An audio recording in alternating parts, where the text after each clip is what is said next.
man. This is going to be a fun interview. I'm really happy that you decided to come in here today. So, Adam.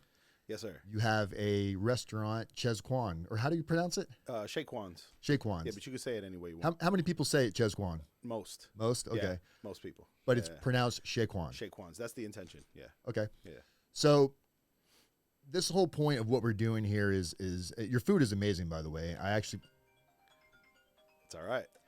We're going to turn that off. Luckily, my wife called me right before turning it off. Shelly. We're going to let that in the video. I'm on air. Yeah. So your restaurant, you've got some amazing food. Thank you. And you've got another location opening from what I've seen. Yeah. Where's that location going to be at? We're going to do that in Satellite Beach. Is it going to be the same restaurant, same food? Same thing. Everything's the same. Just a duplicate, putting one over there. So how long have you had this location here? And where's this location at for people that want to know? This is over on... We are on Aurora Road. 1470 Aurora Road is the address. But it's right in front of Galaxy Skating Rink. I grew up in that neighborhood right there, actually. And when I had first... When my mom and I thought about it, it was like... Me, I'm from here. So it's like, who wants to eat on Aurora Road? Right. You know what I'm saying?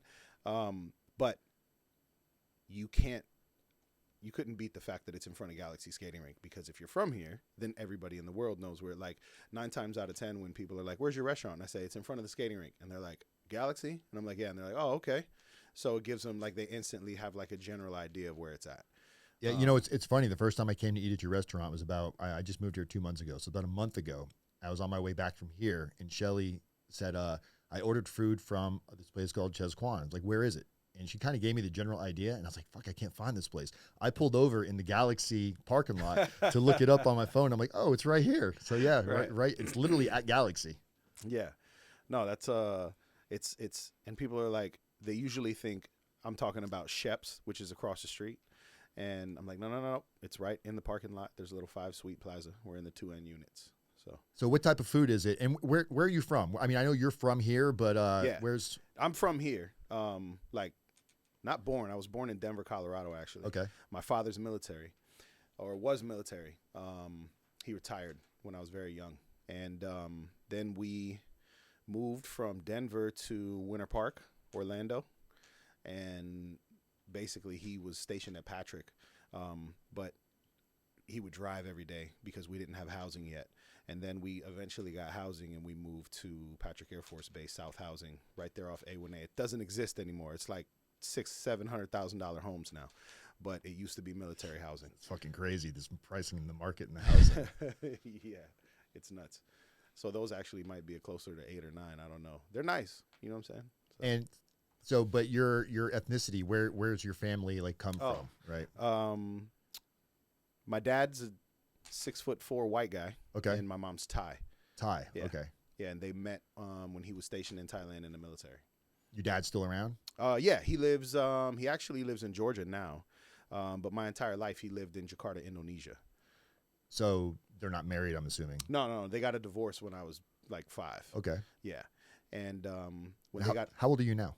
43. 43. Okay. Yeah. Same age as me. All right. Yeah. You don't look 43. Neither do you. Oh, okay. Yeah. So is this one of your shirts? Yes. This is that's our little brand. Our little logo right there. Am I going to get one of these to wear? Absolutely. Okay. Yeah. What size are you? Lately I've put on some COVID weight, so I'm like, an extra large or maybe a double X. I don't know. Yeah. I wear an extra large, so I usually get these in a double X because then it accentuates muscles I don't have. Yeah, I was gonna say you look pretty jacked in that thing. Yeah, right. So it's the shirt. The shirt does that. That's it. It's totally it. So you've got this amazing restaurant. Kind of take us back to how did you guys get into this, and what made you want to go into business with your mom? Okay, so when my dad got a divorce with my mom, when they divorced when I was younger, and this is just my side of it, of how I kind of view it. I feel like my dad kind of felt bad because he was dipping and he was going back to live overseas. And my mom's the foreign one who's not from here, speaks the language. And him and my uncle helped my mom open a restaurant in Satellite Beach. So my mom had a restaurant for about 4 years, and it was called Quan's Walk and Roll. And it was right there on A1A. And she had it for like I said, 4 years. She did well enough that she knocked a hole in the wall and made like a little Asian grocery store on the other side. Right. And but it was mainly Thai takeout. And after that, after about 4 years, you know, a single mom, not from here, having me and my sister that were still young, she kind of needed to be home more for us. So she sold the business to a gentleman named Cheng. And he turned it into Cheng's Chinese food, which I'm sure most people will remember more than anything because it was Cheng's Chinese for like 30 years. And she went back to working, doing food service for the military. So for AFES, Army Air Force Exchange Services. Is that because of your father? Is that how she kind of got into that? No, she actually met my dad because she used to work the day room, which is kind of like the mess hall kind of on the base in Thailand, and then the bar for the GIs. Gotcha. So, you know, like, I'm pretty sure if you go, I've always thought it's an interesting fact that if you go back in history, if you look like in the United States, there's probably like mad Asian and half other races because of the war back then. And so many people Vietnam and stuff, Vietnamese, exactly, you know what I'm saying? I feel like I've probably got some half brothers and sisters. My dad, I definitely do. Yeah. I definitely do. You definitely got the, like, I would never guess that you have any. I almost thought you were, I thought maybe Filipino. Okay. Yeah. Yeah. I don't get Filipino that much. I usually get like people think I'm an Islander or like I'm Samoan or Hawaiian. Oh yeah, there you go. Yeah. You know, when I was Thought maybe the Rock. I thought you related all to those the Rock. things. right. But no, I'm just my dad's super tall. You know what I'm saying? And my mom's kind of like short and stocky. So I just, you know, I feel like I kind of look indigenous. So You know, the coolest thing about I've been to your place twice. Okay. First time is before I knew anything about you. Is because Shelly sent me there, and I didn't want to go. Honestly, like the American in me was just like, right. fucking Chinese food. Like really, that's where my mind went to. And Shelly's like, no, this place. She had already had it because I was still moving from Palm Beach. So I stopped off, and I wanted to go get a Philly cheesesteak. Yeah. So I see your menu, and I'm talking to one of your waitresses in there, which your staff is. You must take care of your staff, not just financially, but I feel like they feel welcome there. Like they speak so highly of you, and their energy is like, it. You know what I'm saying? Yeah. I know you have to say that because you're Chez Quan, but No. We try. It's super hard today. You know what I'm saying? And they work super hard. And my mom is like, she could give Chef Ramsay a run for his money. You know what I'm saying? Like, what's your most famous dish?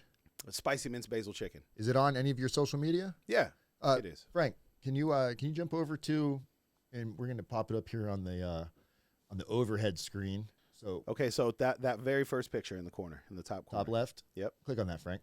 Sour diesel. And what sour diesel? I thought that was weed.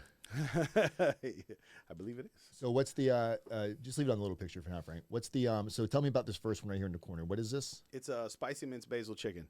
It's white rice with a fried egg on top. Usually we try to cook the egg like a little bit more than easy. Your mom, the chef, the mind of it? Yeah, absolutely. She's 100% like it's I say all the time, like I get to do all the silly things that I get to do because my mom's food is so good. So like it's a traditional Thai dish. It's called pat kapow. And basically it's just spicy minced basil chicken. You can go to most Thai restaurants and get a minced basil chicken. The difference is with ours is that we try to make it a little bit more traditionally. But my father's a white guy. So my mom tries to make it how I like it also. You know, like it's funny how you were saying a second ago, like, oh, I didn't want to go get it. I was in the mood for a Philly. The American in me was like, oh, fucking Chinese food. You know what I'm saying? Which I appreciate you saying because it's an honest thing. Like we all say it. Yeah. And most people are like, oh, Chinese food. Yeah, I've had Chinese food. And I'm just like, yeah, it's super good. Just come eat. You know what I mean? But no, the thing is that she still tries to be conscious of like things that I don't like. So like traditional pad thai, for instance, is automatically going to come with like dried baby shrimp and tofu in it, no matter what kind of pad thai you get. And it's the sauces, the pad thai sauce usually has a lot of fish sauce in it. It's fish sauce, not based, but it's got fish sauce in it. We don't put fish sauce in it because a lot of people don't like the fish sauce. But then I kind of keep the stuff out of it that isn't appealing to what I feel like is an American appetite. the American person's not going to instantly jump to the like, ooh, freeze-dried baby shrimp. You know what I mean? Like but where most people are like adventurous people like that, you know? So it's kind of like easing them into it. How do people know what you're not and what you are, other than going there and trying it? Well, I mean, if you look at our social media, like even just staring at that page right there. On what? Just right there. Just stare at the whole page of all the pictures, that collection of pictures. 2 of those pictures have food in them. 3 of them. Right. The rest of them are staff, family, customers, promotions that we do here locally. I can get in the kitchen and I can work and I can cook and I can do all of the things necessary. But I feel like if I do that, then we will have a very successful business that I work at, instead of having a business that I can try to turn into a brand. Because my mom she's the greatest example and she's my only example, but she is hard work and dedication. You know what I mean? And she's super, super unbelievably old school. You have to be in there doing it. I have to, like, she you mentioned something about our employees speaking highly of us. Right. I really appreciate that for my employees because, like I said, my mom she could give Chef Ramsay a run for his money. In your Philly cheesesteak, you had like the cheese whiz on there. Yeah. That thing was on point for sure. Yeah. And I was like, wow. And the girl came back up and she's like, what'd you think? And I was like, that was pretty good. Okay, good. And then when I thought about you for the show, I told you some other lady on Facebook who apparently you don't even know her. That's how good your food is. She recommended that I reach out to you. When I called, you weren't there. I spoke to Rachel. Yep. I didn't think she was going to pass the message. She was unbelievably excited that I was coming here today. And when I came in, because I was like, you know what, I just got to go in there and just talk to this guy face to face because I don't even know what she told him. And you were like, oh, you rattled off the name of the podcast, and I was like, wow, she actually like dropped this to you. Yeah. So then when I knew you were serious, I started looking it up and I saw all these things you've got. Let's pull up tab 4, right there. So. Yeah. So you got this whole art. When was this article done? This is Space Coast Living. Space Coast Living. I think this was done like maybe 3 years ago, maybe 3 or 4 years ago. And what made them reach out to you? Like, what was? I don't know. It's I think there's a couple of people that work for them that are fans of our food, and are customers of ours. And then we've had a little bit of exposure with them previously in other issues, like because of like the Melbourne Downtown Food and Wine Festival and things of that nature. So yeah, they just kind of similar to how you guys did. They kind of just reached out to us, and you know, all press is good press. So I was like, no, please, absolutely, come on out. Wasn't there some story about your building had art and Yes. the city ordinance wanted to like mess with you a little bit? Well, it was okay. So I have this huge wall on the outside of my building. It's still there now, and it's still empty. But I had met a pretty popular artist here, not only locally but almost nationally now. He's most recently done some stuff for it's not at NASA and what is that the space program out there? SpaceX, yeah, SpaceX. Are you not allowed to say his name? You're like Christopher Maslow. Yeah, everybody knows who Christopher Maslow is. But I had been hearing from a couple of people that I needed to reach out to Slow, which is his tag name, or you know what I'm saying, graffiti name, Slow. Okay. His Maslow, SLOW. So Slow is his tag. So he came to eat a couple of times, and then finally when I had spoken to him, because he's a tremendous artist, but he's, at least in my opinion, he's a graffiti kid at heart, and we're all hip hop kids. So he was like, "Yeah, what's up with your wall outside?" And then I was like, "What's up with it?" And he was like, "Okay, cool." So him and a gentleman named Mark that owns, I believe, Sun Devil Tattoo in downtown Melbourne here, right up the street. Okay. The one that's on the second floor. I hope I'm saying the name of that right. We'll put a link to that too in case he butchered it, guys. Yeah. But him and Chris came out, and over like 5 sessions and some plates of noodles and some beers, and they just went out there and just sprayed the wall up and just tagged it up graffiti style. Right. Exactly what I want, And the city came by and they wanted me to take it down. They said I couldn't have it up because you can't have artwork on the side of your building like that. And I didn't understand as to why. So I went down to the city to talk about it. And people see me, and they usually expect me to be kicking over tables and to be an asshole. But I was, I talked to a lady named Kelly.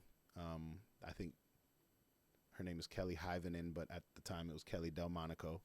And she was super nice. And she had explained to me that the reason you couldn't have any artwork on your wall is because there was basically no literature. It was considered additional signage. And if you already have a sign, then, you kind of have to paint over it or get rid of it.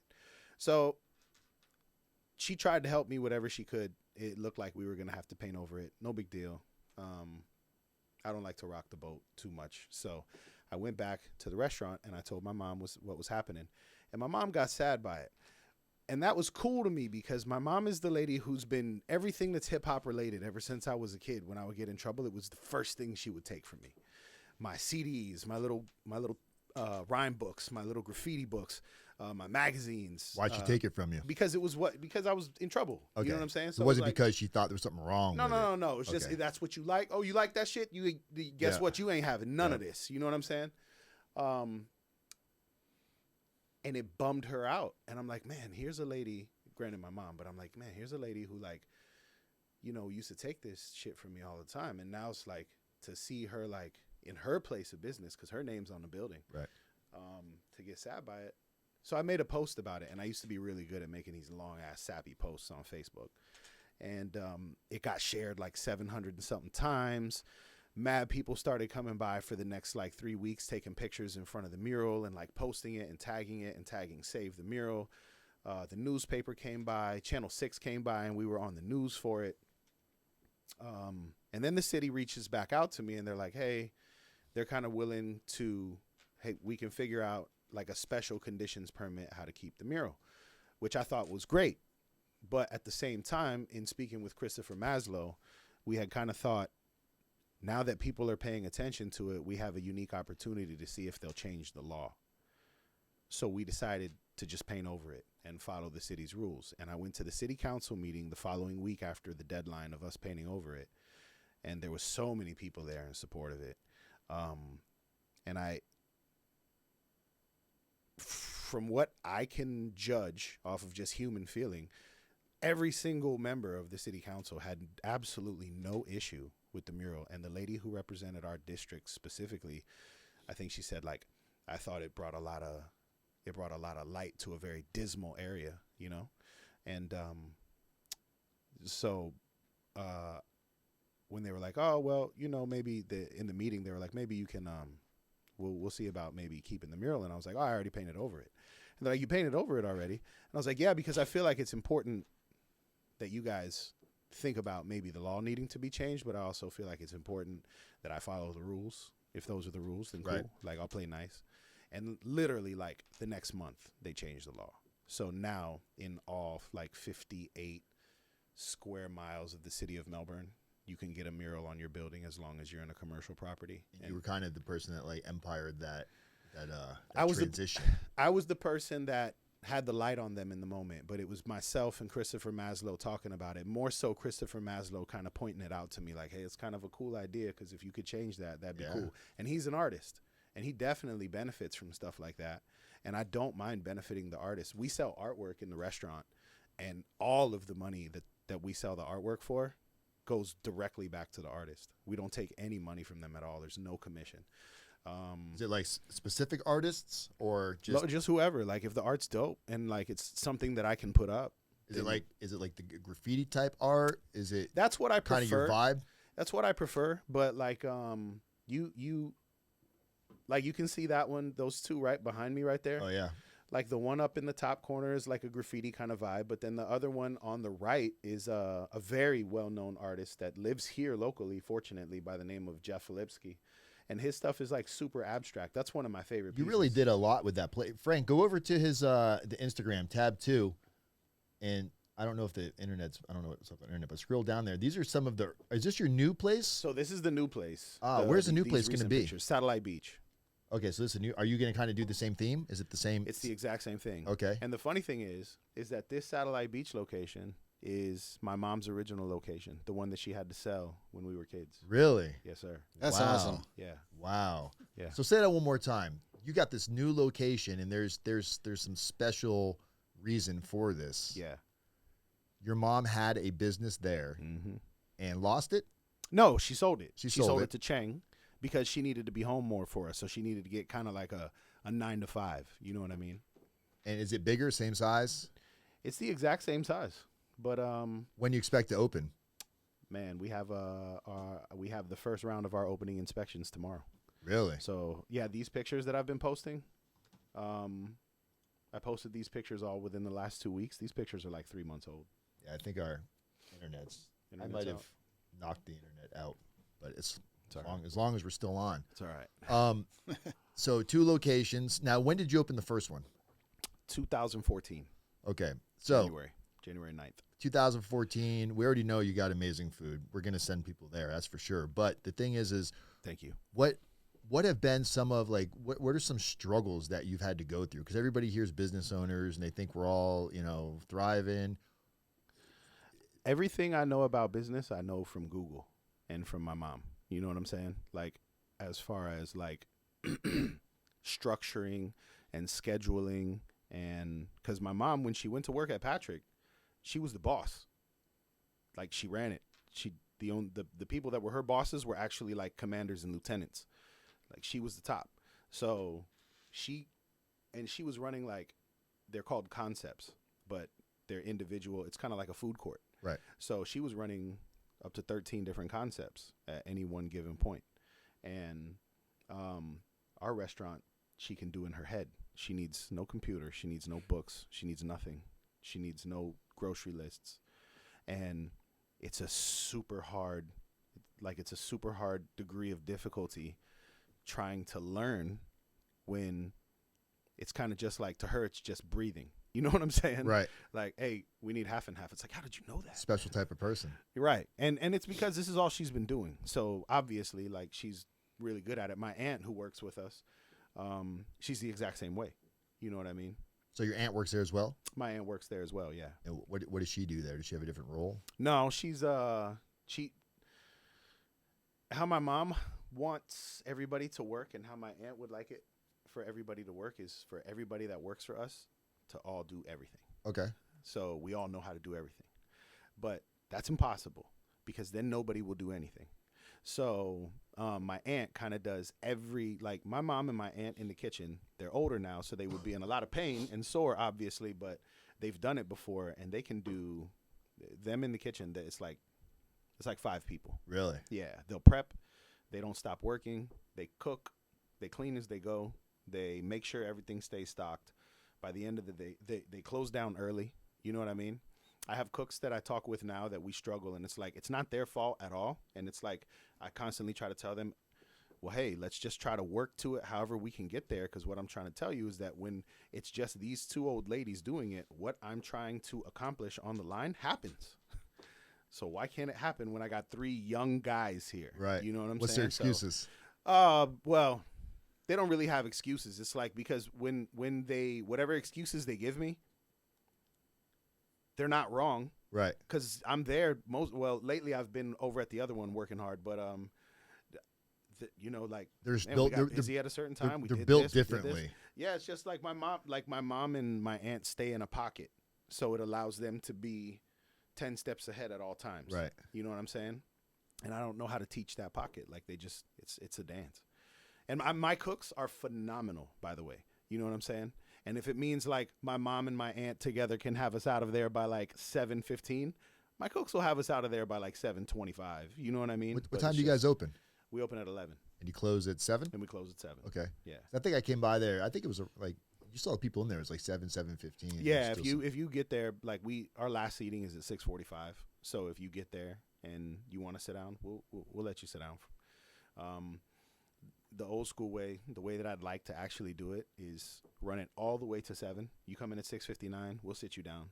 We'll be that restaurant that doesn't mind because we close early. You know what I mean? But my staff doesn't really like it, and I like to try to keep them happy. They're happy to go home. They Are like you guys getting open out of there 7 early. days? We're open, not Sundays. Not Sunday. Okay, Yeah. closed on Sundays. My kids will kick my ass if I open on Sundays. How old are your kids? Old. They're they're old and young. I got 5. 5 kids? Yeah, so there's 23, 20, 23, 19, 14, 13, and 9. Do any of them work there? Yeah, all of them have. My oldest 2 have worked there. They're now working, doing other stuff. My 14-year-old currently works there almost every single day. My 13-year-old's coming up for the summer. He'll be there working. You married? Engaged. Engaged? Yeah. Is this mom or new? It's mom of my 14 and 9-year-old. Okay. Yeah. So does she work there too? She can. Okay. She can do anything. Yeah, and if she works there,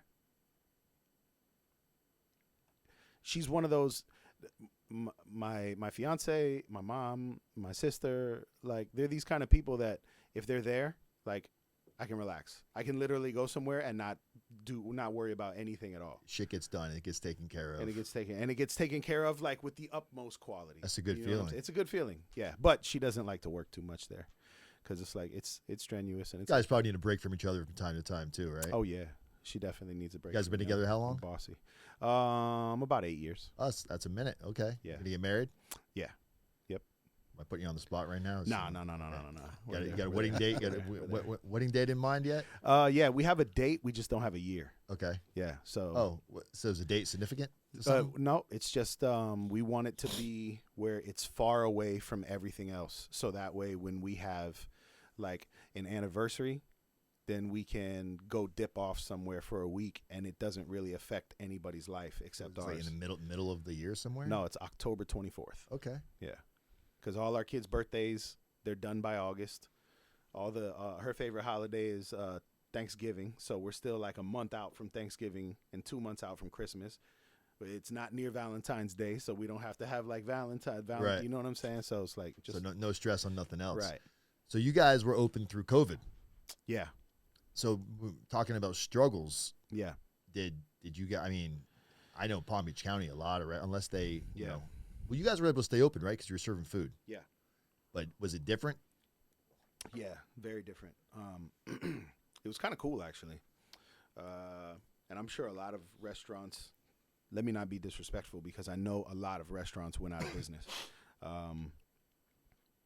But I only mean for if you worked through COVID in the restaurant and your restaurant survived, then you understand what I mean by it was kind of cool. Because at the same time, it was like the world took a break. So even if you were used to doing mainly dine-in and it became only to go, like, and then so many, like, we kept, for the first 4 months of the pandemic, we kept a pretty good comparison to what you were before? To what we were before. Wow. Just doing takeout. And then towards the end there, we started to feel it like everybody was feeling it. Was there a point during COVID where you were like, I didn't think this thing was going to last this long? Like, I thought it was going to come and go, No, and here we are. I panicked because, like, I watch a lot of stuff on the news, and, like, I'll see stuff, and then later on it'll become something, and I'll be like, oh, I remember seeing something about that. So I watch, like, I go on World Star Hip Hop a lot and, like, look at, like, a lot of the stupid clips, and I saw, Right. like, all the people in China, like, spraying down the streets, and I'm like, oh, man, it's bad over there. I guess that COVID thing is going to be kind of crazy. And then it's like, it came over here, and I kind of panicked because a lot of my kitchen staff, including my mom, they were the ones that everybody was first talking about when COVID started. And the weird thing to me, and what made me panic a little bit, was that I've never, and I'm only 43, but I've never seen the world move all in the same direction at one time. Like a herd. Yeah. Like controlled. We've never seen that. And we all did it. And everybody did it. As far as we can tell. As far as everything Right. we've been shown. Everybody was on lockdown. Everybody Yeah. was doing this Like and prison. that and the third. Yeah, you know what I mean? So it was kind of crazy. So we preemptively closed the dining room. Right. I preemptively shut the restaurant down before they made any of that stuff mandatory. Right. And then by the time they had opened things up, like, we were super ready to go because the Aurora restaurant has a window in the front. And that window kind of never got used before the pandemic. And now it gets used all the time now. Now it gets used all the time. Most people pick up at the window. Yeah, I was like, oh, they close at 7. The window's still open. Maybe they stay open late at the window. That's an I don't know. idea. I just got to, I have to grow a little bit more. Do I get credit for that idea? Yeah, absolutely. Okay. Why not? So on the pandemic here, because that's probably one of the, like you said, I'm 43 too. Okay. And that's probably something that you and I have experienced that we'd never experienced anything like that before. Right. Did you get to a point where you were like terrified of COVID, or were you terrified of the people's reaction to COVID on how everything was getting shut down? Did you feel like COVID was more real, or the social media of the craze it was giving was more real? I think COVID was real. I definitely think COVID was real. I think it's an equal amount of both. I don't want to be disrespectful to people that lost people during COVID. Right, of course. We lost, my mom lost a few friends during COVID. But at the same time, it's like, I feel like I'm going to be a crazy old man in the woods eventually, like keeping all radio signals and government shit away from me. Oh, we're going to be roommates, bro. Right. So that side of me is like, man, it's some bullshit. Like, why they got us moving this direction? What are they trying to see? Remember in Florida, when we had if you go into the restaurant, if you go to the bathroom, when you get up from your table, you got to wear the mask. When you sit down, you didn't have to wear it. Like, so some of these rules were so stupid. It was like it made no sense for my restaurant. A lot of customers were like, "How come you not open?" Because I didn't open my dining room. Once they said you could open your dining rooms back to 50%, I still didn't open. Once they said 100%, I think we waited like 2 months. What was the reason for it? Because, well, one, just to make sure COVID was straight, you know what I'm saying? But then two, it was like, oh, well, you can open under these conditions. You've been inside my restaurant. Mm-hmm. That means I could seat 2 tables. Right. So I can have 4 people here, and I can have 4 people here, and then I can have nobody distance, else. Right? Right, yeah. So it's like, it doesn't make any sense. So we were doing fine, like just serving out the window. I feel like the community, they like us. So like they took real good care of us. Like they didn't want to see us go away. So yeah, there's something really special about the place you got over there. It's the moment I stepped inside, it was just like, again, because when Shelly told me to go over there, I mean, I knew it wasn't Chinese food. I don't want to be that white American guy. It's funny. It's but, funny. It's all right. But I thought it was going to be very no personality. Like when you walk into like your typical, and no offense to any Chinese restaurants out there, but when you walk in, there's like they don't really say much to you. It's like, what do you want? What's your order? You give them your order and you just sit there and wait for it. Yours felt like, I didn't mind hanging around waiting for my food. Everyone was in there. You had a lot of customers. They were talking. Everybody was chilling. Yeah. But your staff, is a lot of your staff been there a while? Yeah. Rachel hasn't. Rachel got there probably back in the beginning of April. Okay. But she's an OG in the restaurant waitressing game, and like I was super fortunate to be able to pick her up. It was like a steal of a deal. You know what I mean? She's tremendous. I didn't even have to teach her anything. She just needed to know what was on our menu. And by the second day, she was straight. Like, she knew everything. And what you got from her when you came in is naturally just the way that she is. My young guy, Christian. This is your son? No. This is young guy. Okay. The younger guy that works up front. Christian, he's kind of like my nephew. He's been with me for about 2 years. And that is my fiance's best friend's son. Oh. So he's kind of like family.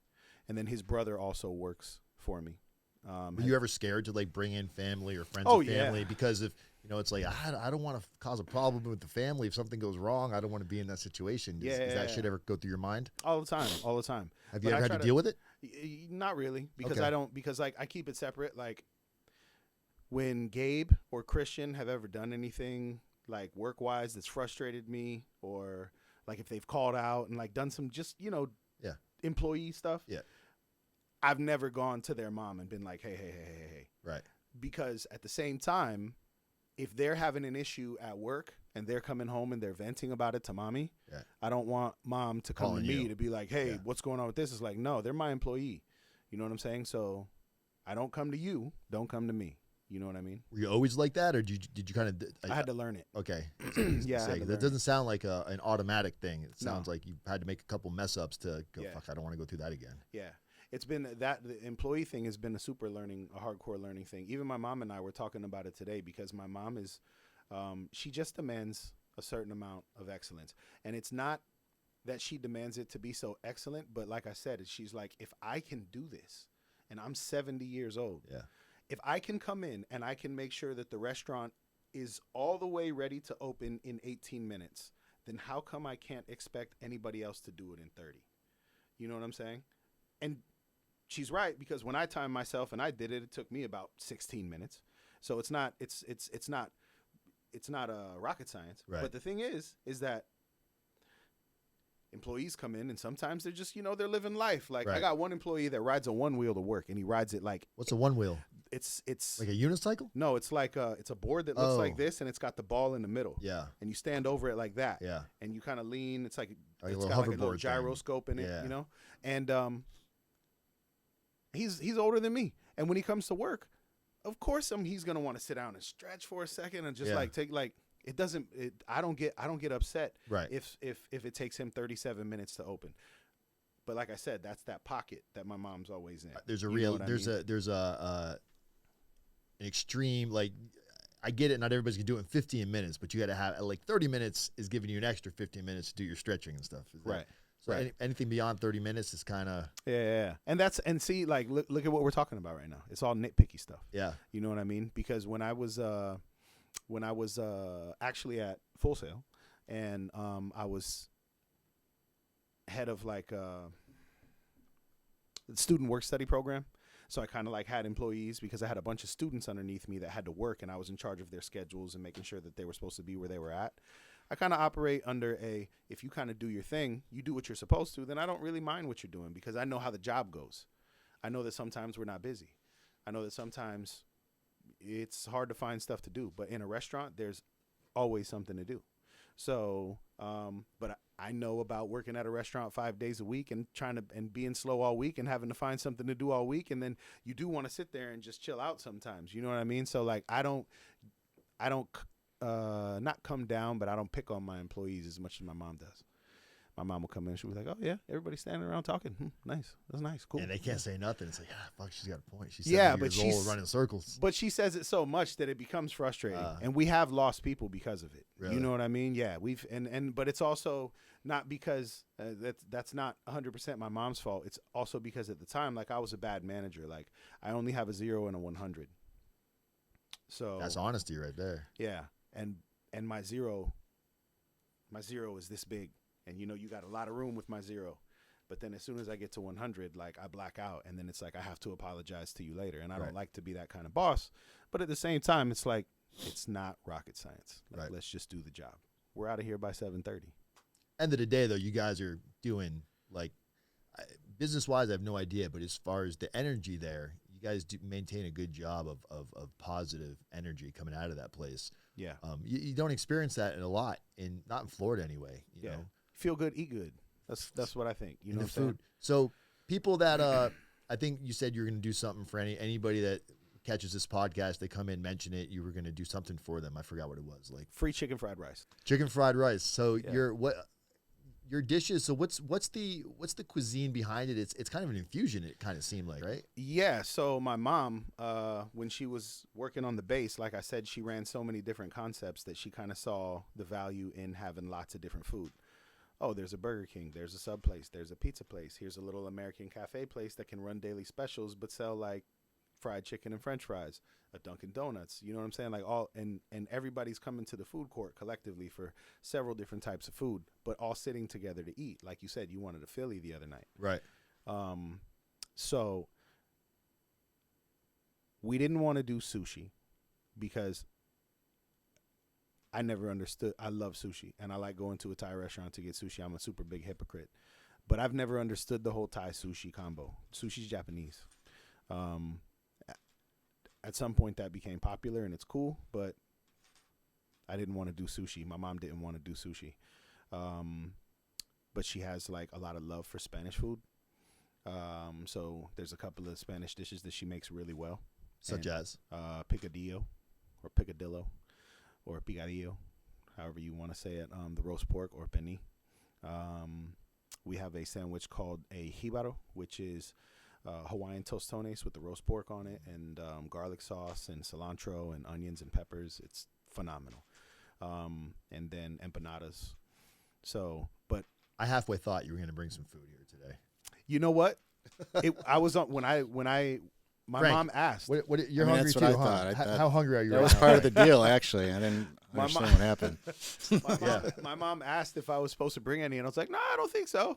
He said I could bring some, but I don't think so. Your mom was right, just so you know. No, but I'll bring it next time. Frank, have you been over there? I have not been there yet, and I look forward to checking it out. Definitely.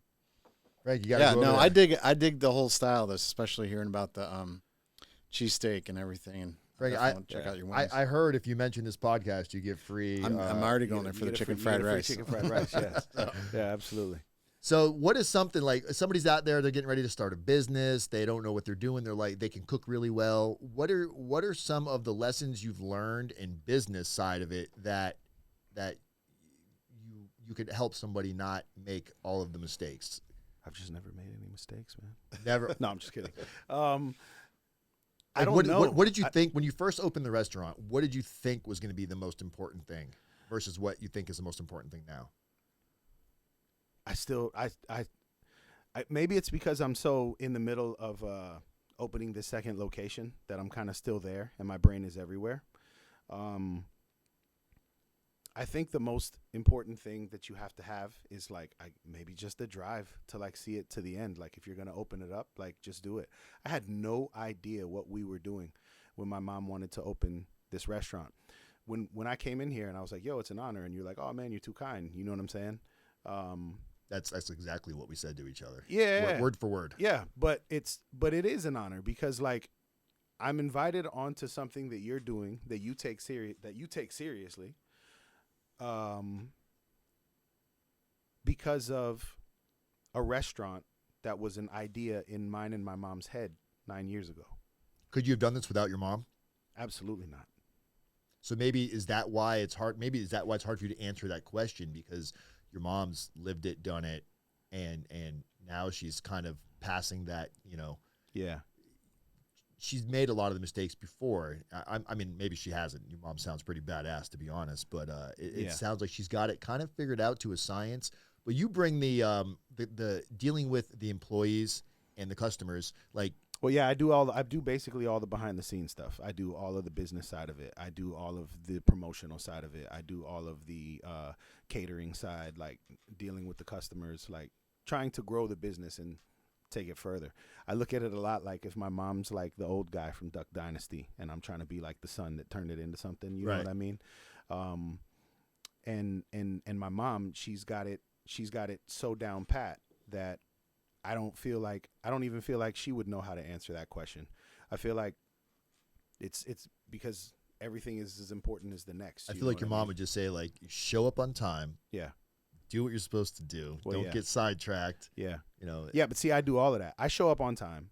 I do what I'm supposed to do, but I get so sidetracked. Like it's part because I'm creative. So I get sidetracked with everything. My brain consistently goes with like, yo, I got to do, okay, now I got to do this. Now I got to do this. Now I got to do this. I'm everywhere. My mom can take that and. You ever get in trouble as a kid? You ever like a lot. Any legal trouble ever? Yeah. That you're allowed to talk about? A little bit. Yeah. What's the worst thing that ever happened to you? Because I feel like these life lessons build who we are. You know, because nobody wants to get in trouble. Yeah, I got in trouble for some like some drug related stuff when I was younger. Okay. And but nothing crazy serious. Right. Nothing that I had to go do time for. Nothing that like, but stuff that and then when I was real younger, like shoplifting and shit like that. Did your mom? Oh yeah. Yeah. I was an adult with the other stuff, but when I was shoplifting. Yo, the dude who grabbed me when I was running out the store, and I was about to take off too. I could have lost him, but I can always hear my mom in my head. So I stopped and I was like, yo, don't tell my mom. He was like, I'm not going to tell her, but the police are. And I was like, oh, you dick. But that taught you a lesson right there, right? Oh, yeah, absolutely. Yeah. Honesty doesn't always work out to our benefit, at least what we think is the benefit. But by that guy doing that, you know, you didn't get away with it. And it was something, you know, kids do kid And I shit. stopped. And I was like, I got caught shoplifting for batteries. And let me tell you, I used to get so much. I used to shoplift a lot when I was a kid, like 15, 16 years old. I had like kind of a problem. Right. That it serves me right for getting caught shoplifting batteries. Batteries. You know what I mean? But I had like $200 worth of batteries. So what the fuck were you doing batteries? because I had a Walkman. And my Walkman, I was walking through Walmart listening to Black Moon, and my Walkman died. And I was like, It's never I gonna. need This batteries. Walkman's never gonna die again. I was like, I need batteries. So I was like, shoplifting them wasn't even a second thought to me. Sorry, Walmart. And then when I passed by the battery aisle, I was like, oh, boop. I took a pair. It didn't even feel like you're doing anything wrong. No. And It's just then, batteries. but then it was so easy. I was like, I thought to myself, hey, I'm going to need more later. So I was like, boop, boop, boop, boop, boop. Like I just, Batteries. yeah. Guys got a duffel bag. That's kind of, you got caught taking batteries. I got caught. I'm gonna bring you some batteries with a gift be- basket. Anybody that bring him like what kind? Double A's. Double A's. He likes double A batteries, guys. You still use a Walkman? I would. Yeah, me too. I have one. I have a tape deck in my studio, but I don't use the Walkman no more. Wasn't it fun back in the day with making your own music? Oh, like, man. like playlists on Yep. on a cassette tape, Pause tapes. and then Yep. it fucks up, and you're sitting here like spinning it with your finger trying to get the tape back in there. Do you ever do something like I'll hear songs to this day. I'll hear songs, and then as the song finishes, my head is geared up to hear the next song that I had coming from that tape. because it's on the album. Yeah. That's right. If somebody were to come in there, what kind of food do you guys have here? Okay. I would say Thai food, but we do wings, sandwiches, Spanish food, all kind of stuff. I hear your wings are pretty phenomenal. Our wings are banging. Are they grilled, fried? What They're fried. They're fried wings. Yeah, they're fried, and you can also get them wok fried if you want. Wok fried. Yeah, It's in a big wok. yeah. We just as soon as they're out the fryer, we just Do you cook ever? sometimes. But Do like you- I said, if I cook, like Do you like to cook? sometimes. Okay. Yeah, I like to cook when I enjoy what I'm cooking. I don't like to cook when it's like. I heard you say Full Sail. I must have missed that conversation earlier. When Oh yeah, I was before we opened the restaurant, I was working at a school in Orlando called Full Sail. I was teaching for about teaching. 12 years. What were you teaching? Audio engineering. Really? Yes, sir. Oh, are you serious? Yeah, we've got quite the mix here. My goodness. Yeah. That is, so I could be asking you tips on here. You're like making. You absolutely could not. Are you I know making fun of my nothing as well. equipment in your mind? You're like this shitty microphone. No, I'm he's actually got like, here. oh man, this is great. I like this little setup. No, you know what that stuff is. If you don't do it for a little while, Yeah, like, yeah. And everything now is Changes like so fast. twice new. Yep. I'll be at my house now, like trying to, I was trying to, I have a little basic studio set up in my garage, and I had a mic that I needed to download a new codec for, and I was like lost, and I was pissed because I was like, this used to be so easy to me. What's wrong with me? But my brain's just not there. Yeah. So I really Thanks. appreciate you coming out here, but we got to next time I want your mom to come with you Definitely, because I'll bring her. we got it. Then we're gonna replay some of the clips where you were like, sometimes my mom does this. And, yeah. That'd actually be Bro, we're gonna quality throw, content. yeah, we're gonna throw you under the bus on this one. Yeah. If you bring my mom on the podcast, you might want her as a reoccurring reoccurring feature. She's gonna be the new. She's gold. She's content gold, man. Your mom, look at his mom. Look at his mom up there, guys. Yeah. She's Beautiful. yeah. She does not look 70. Is that how long ago is that picture? That picture is from probably the second year we were open. So And- 2015, 2016. Okay, yeah. Your mom's maintaining, man. Yeah. She's staying busy. Yeah. She's got a new hip. She's got a new knee. She's like RoboCop over here. Yeah, exactly. Bionic woman. Drop it. Well, Adam, man, I appreciate you taking the time to come out here, guys. You got to get over there. Where can people find you? Drop some social media links here. On Facebook, we are Chez Quans and Chez Quans Takeout. On Instagram, we are Chez Quan the Chef, and Snapchat and everything else, we're just Chez Quans. So, and then ChezQuans.com. What, you guys got an OnlyFans? Not yet. Not yet. But I mean, you can. It's coming. Like, my content wouldn't be quite the content. I don't think I've had a lot of. Maybe I should go with Patreon first. There you go. There you go. Well, brother, I really appreciate you coming out, man. This has been fun for my first episode. And Thank you, man. This will drop in a couple days, and we'll Okay. we'll bring you back on. Yeah. Thank you, Adam. Yeah, absolutely. Appreciate it.